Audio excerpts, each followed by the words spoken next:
Érase una vez una joven con gran vocación de entrega a los demás. Desde muy pequeña ya soñaba con preparar máquinas para diagnosticar personas, investigar por qué enfermaban, crear nuevos medicamentos para ellas, curarlas o, simplemente, acompañarlas y asistirlas en los momentos más difíciles.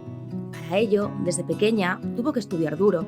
No solo debía mantener unos buenos resultados a lo largo de la carrera, sino que, al final de esta, debía presentarse a un examen selectivo nacional que requería meses de preparación. El objetivo: una plaza como sanitaria residente en un hospital por un periodo de tiempo limitado.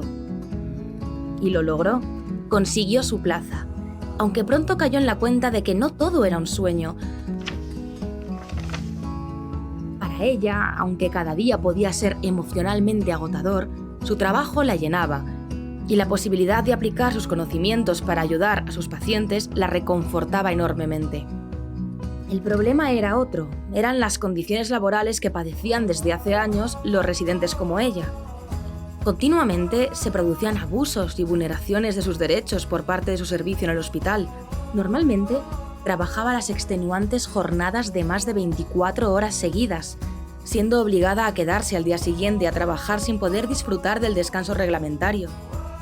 En muchas ocasiones, sus superiores no supervisaban su trabajo, y a ella le aterraba cometer un error con sus pacientes. Su sueldo era muy bajo para la ciudad en la que vivía, muy cercano al salario mínimo, y apenas podía pagar un alquiler sin juntar largas jornadas de trabajo extraordinario.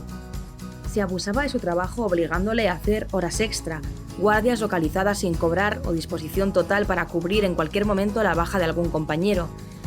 Y cada vez se sentía más frustrada por no tener el tiempo y el descanso necesarios para poder formarse y tratar a sus pacientes con la seguridad que en teoría debería tener garantizada para ello.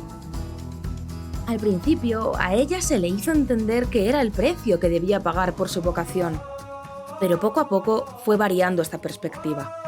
Un día, durante una pandemia mundial en la que se requirió de ella un trabajo extraordinario muy por encima de su nivel formativo, nuestra muchacha enfermó en el hospital por descansar en habitaciones hacinada y compartiendo sábanas con sus compañeros, sin el material de protección necesario.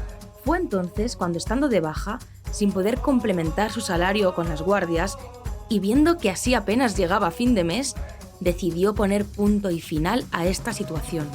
Había oído que un pequeño grupo de sanitarios residentes habían redactado una propuesta de convenio colectivo. ¿Qué era eso? Al parecer, un documento con el que querían aunar todos los derechos y deberes de los sanitarios en formación para que estos no dependieran de la arbitrariedad de los superiores de cada hospital. Además, habían mandado ese documento histórico al gobierno de la región y proponían, incluso, realizar una huelga en toda la comunidad de forma indefinida si nadie se sentaba a negociar con ellos.